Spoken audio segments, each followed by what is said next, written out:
G'day guys. Ever since I was a little tacker, my favourite food has been hot chips. Hands down, I could eat it every day of the week if I could get away with it.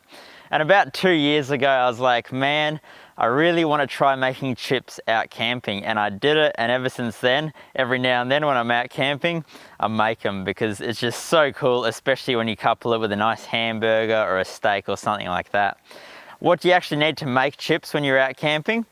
Well, a camp oven, some rice bran oil. Rice bran oil is better for deep frying because it's got a higher smoke point, and also some potatoes. Now personally, I find that the royal blue potatoes work the best if you want really, really crunchy chips. The other potatoes, I don't know, they just don't seem to crunch up as nicely.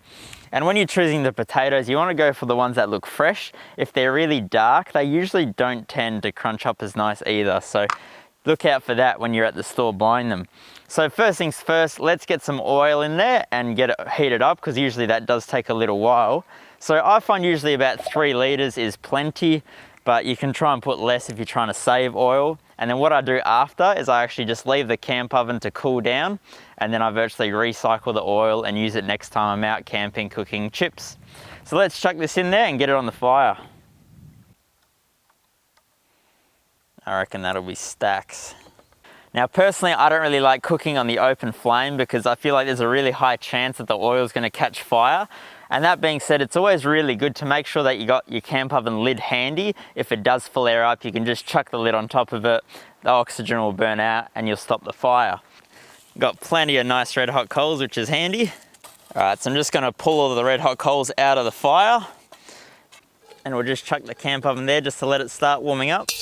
And obviously it's going to heat up faster if the lid's on it, so we'll chuck the lid on it as well.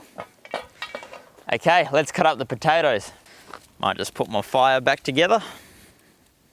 Now personally, I like to peel my potatoes, but you don't have to if you don't want to. It's totally up to you.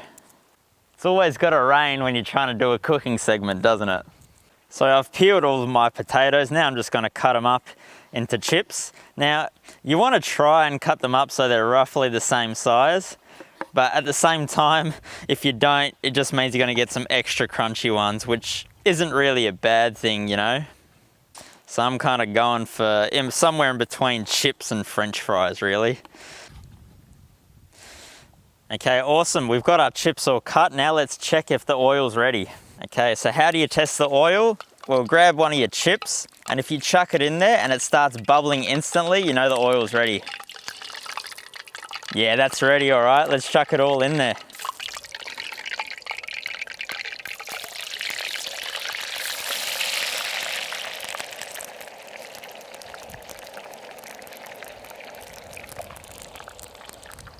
Now this tool here is something that I picked up from my local kitchen shop for like 12 bucks, I think it was. I don't really know what it's for, but it's perfect for doing chips. So we'll leave that cooking. Usually they take about 10 minutes, but we'll see how they go. Because it's really hot, it might be a lot faster than that. Now, how do you know when the chips are done? Well, a really good indicator is when they start floating. After they start floating, they're usually getting pretty close, and then you can just look at them and see if they're crunchy and go from there. Well, they're all floating, which is a really good sign. So I'm just gonna grab one out and just try it, see if it's nice and crunchy, but they're looking pretty awesome. That is crunchy as, they are ready for sure. Okay, so I've got a bowl here with paper towels in it just to soak up the oil, and I'm just gonna try and get off as much oil as I can before I chuck them in there. They are looking perfect. You could just use a spatula for this. I just find it's easier just to carry this thing around when I'm gonna do chips. Doesn't take up too much space. Awesome. So I'm just gonna let this oil cool down, and then later on I'll transfer it back into the bottle. Don't forget the salt. All right, now just add it to your favorite meal. Well, there you go, guys. That's how you can do chips out camping. It's pretty quick and easy, and just like that, you got hot, fresh chips to go along with your favorite meal.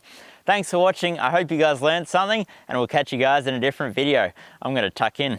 See you later. Seek adventure!